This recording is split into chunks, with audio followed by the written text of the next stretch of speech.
ఉద్దేశంతో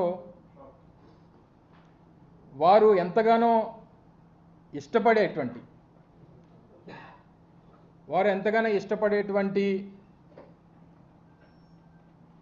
ఈ పప్పుని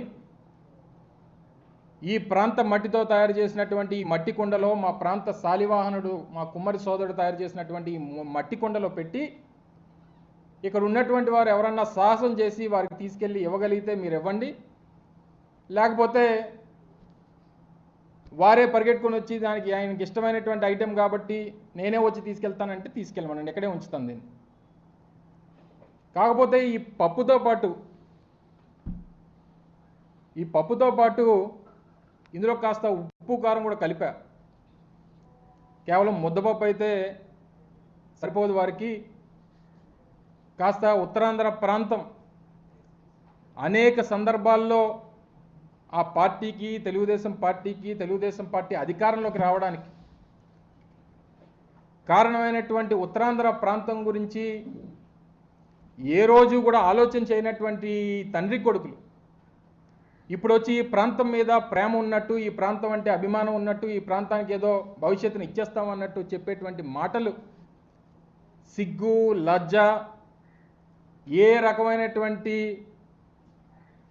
విశ్వాసం ఈ ప్రాంతం మీద లేనటువంటి ఈ అబ్బా కొడుకులు ఇద్దరికి ఈ ప్రాంతంలో ఉప్పు కారం కలిపినటువంటి దీంతో కలిపి పెడితే కాస్తంత సిగ్గు లజ్జ విశ్వాసం పెరుగుతాయనేటువంటి ఉద్దేశంతో దీన్ని తయారు చేయించారు.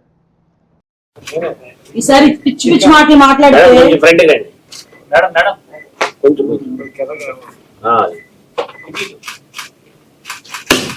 ఏమైంది? గుడ్డు పగిలింది. ఈసారి కూడా అదే జరిగింది. ఇష్టానుసారంగా నోటుకు వచ్చినట్టు మాట్లాడతాము, నోటుకు వచ్చినట్టు ఏది పడితే అది వాగుతామంటే గుడ్డు పగిలిద్ది ఒక్కొక్కరికి. వదిలేసాడు రోడ్ల మీద జగన్మోహన్ రెడ్డి. నిన్ను ఎందుకో తెలుసా? నీకున్న నోటు దురదకి.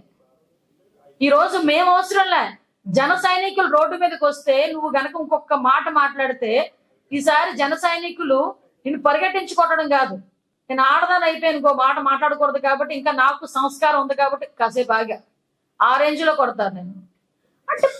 అంటే నీ కోడిగుడ్డు మంత్రివి నీకే అంత ఉంటే, అరే నేను కష్టపడి రాజకీయాల్లో కష్టపడి పైకి వచ్చాడు మాకెంత ఉంటుందా? జగన్మోహన్ రెడ్డి ఎందుకు అనకూడదు? నేను నీతోనే సవాలు విసురుతా. జగన్మోహన్ రెడ్డి సైకో జగన్ నేను అంట. ధరలు పెంచేసి, గ్యాస్ ధరలు పెంచేసి, పెట్రోల్ డీజిల్ ధరలు పెంచేసి, ఇంట్లో ఆడవాళ్ళు కనీసం తినడానికి కూడా తిండి లేక అల్లాడిపోతా ఉంటే చూసి ఆనందించేవాడిని సైకో అంటారా? అనరా? నేను సైకో జగన్ అంటాను. చెత్త మీద పన్నేసినోడిని చెత్త సీఎం అంటారుగా అనరా? ఎస్, నేను చెత్త సీఎం అని అంటాను. ఈ రోజు నోరిపి మాట్లాడాలంటే చూసి స్క్రిప్ట్ కూడా చదవలేండి నెత్తిపోకూడే అంటారా? అనరా? నేను అంటాను. ఏం మాట్లాడతావు? ఏం చేస్తావు? బరాబర్ మాట్లాడతా.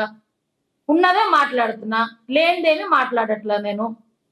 నువ్వు బయటకు వచ్చి నా నియోజకవర్గం వచ్చి తొడలు కొట్టేస్తున్నావు, నా గురించి మాట్లాడుతున్నావు. అసలు నువ్వు నా స్థాయిని పెంచడం కాదు, అనవసరంగా ఇప్పుడు నేను మాట్లాడి నీ స్థాయిని పెంచుతున్నానేమో. ఎందుకంటే మంత్రి చేసిన నీకే నీ పార్టీలో స్థానం లేదు, స్థాయి లేదు. నువ్వు స్థాయిల గురించి నా గురించి మాట్లాడుతున్నావు. ఇది పరిస్థితి. అంటే ఓవరాల్ గా చెప్పాలంటే మనోడి పరిస్థితి ఏంటంటే, ఇప్పటికీ మళ్ళీ చెప్పాను, ఫోటోలకు పోజులు ఇస్తడం, లేకపోతే ఏదో రీల్స్ తయారు చేసుకోవటం, ఇలాంటివి తప్పించి ఈ 2.5 సంవత్సరాల కాలంలో నువ్వు తీసుకొచ్చిన ఒక ప్రతిష్టాత్మకమైన కంపెనీ గురించి ఒక్కటి చెప్పగలవు? ఒక్క కంపెనీ గురించి కూడా నువ్వు మాట్లాడలేవు. నువ్వు వచ్చి మాట్లాడుతున్నావు. ఈసారి నుంచి నియోజకవర్గాలకు వచ్చామా, ఫంక్షన్లు చూసుకున్నామా, ఫోటోలు దిగామా, ఓ 2 మెతుకులు వేస్తే తిన్నామా, బయటకు వచ్చామా, అలాగే ఉండాలి. అలా కాకుండా మైక్ ఇచ్చారు కదా, ఎవడు పడితే వాడి మీద నోటుకు వచ్చినట్టు మాట్లాడతాను, పరిగెట్టిస్తానని మాట్లాడతాను, అలా అన్నావు అనుకో, నీ పరిస్థితి ఏంటో చెప్పనా? ఒక్క నిమిషం. విపరీతంగా అంటే ఎలాగంటే ఓవరాల్ గా చెప్పాలంటే అన్ని శక్తుల్ని తీసుకొచ్చి ఒక వాలంటీర్ వ్యవస్థను తీసుకొచ్చి ప్రజలు మోసం చేయడానికి ఓవరాల్ గా సిద్ధపడిపోయారు. కానీ ఈ రోజు పరిస్థితి ఏంటంటే, ఇంతకు మొన్నటి వరకు కూడా బయటికి రావాలంటే పరదా పోలీస్ లేకుండా రాని సీఎం జగన్మోహన్ రెడ్డి, సైకో జగన్మోహన్ రెడ్డి ఈరోజు సిద్ధం పేరు పెట్టుకొని ఈరోజు రోడ్ల మీదకి ఒక దండుపాలెం బ్యాచ్ అంతటినీ కూడా పంపిస్తున్నారు. ఈ దండుపాలెం బ్యాచ్ ఎలాంటి బ్యాచ్ అంటే దోచుకున్నామా దాచుకున్నామా.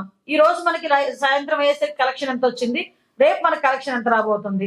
ఈ 4 సంవత్సరాల 9 నెలల కాలంలో మనం ఎంత సంపాదించాము, తిరిగి ప్రజల మీద ఓటు రూపంలో మళ్ళా మోసం చేసి సంపాదించుకోవడానికి ఏమి ఎలా ఖర్చు పెట్టాలి, దీని మీద మాత్రమే అవగాహన ఉన్న కొంతమంది దండుపాలెం బ్యాచ్ అంతటిని కలిపి ఈరోజు సిద్ధం సభల పేరిట ఆ సైకో జగన్మోహన్ రెడ్డి ఎలాగూ రోడ్ల మీదకి వచ్చి సిద్ధం పేరుడు పెట్టి జనాలను మోసం చేయడానికి మళ్ళా సిద్ధపడ్డాడు. అట్ ద సేమ్ టైం ఈ రోజు ఆ వాళ్ళ తాలూకా మనుషులు కూడా ఈ రోజు నియోజకవర్గాల్లోకి వచ్చి సిద్ధం పేర్ల మీద మాట్లాడుతున్నారు. అయితే నేను మాట్లాడేది ఏంటంటే, జగన్మోహన్ రెడ్డికి అసలు చిత్తశుద్ధి అన్న పదానికి అతని డిక్షనరీలో ఉండదేమో. జగన్మోహన్ రెడ్డి అన్న డిక్షనరీలో చిత్తశుద్ధి అనే పదం ఉండదు. ఎందుకంటే అతనికి చిత్తశుద్ధి లేదు కాబట్టి ఎన్నో హామీలు ఇచ్చేసి ఆ హామీలు ఏమి నెరవేర్చకుండానే వాళ్ళ తాలూకా ఈ దండుపాలెం బ్యాచ్, సైకో బ్యాచ్ అందరి చేత కూడా 96% మేము హామీలన్నీ నెరవేర్చేసామని చెప్పి కబుర్లు చెప్తున్నారు. కబుర్లు చెప్పడమే కాదు, ఈ రోజు దాని గురించి ప్రశ్నించిన మీడియా మీద కూడా దాడులు చేసే పరిస్థితి. అంటే ఒక రాజ్యాంగంలోని 4th పిల్లర్ అయిన మీడియా మీద కూడా ఓటమి భయంతో దాడులు చేస్తున్నారంటే వీళ్ళ తాలూకా ఓటమి భయం ఎంత పరాకాష్ఠకు చేరిందో కూడా మనందరం కూడా అర్థం చేసుకోవచ్చు. దీనికి సమాధానం చెప్పండి అయ్యా అంటే దానికి సమాధానం చెప్పకుండా ఏదేదో మాట్లాడుతూ ఉంటారు.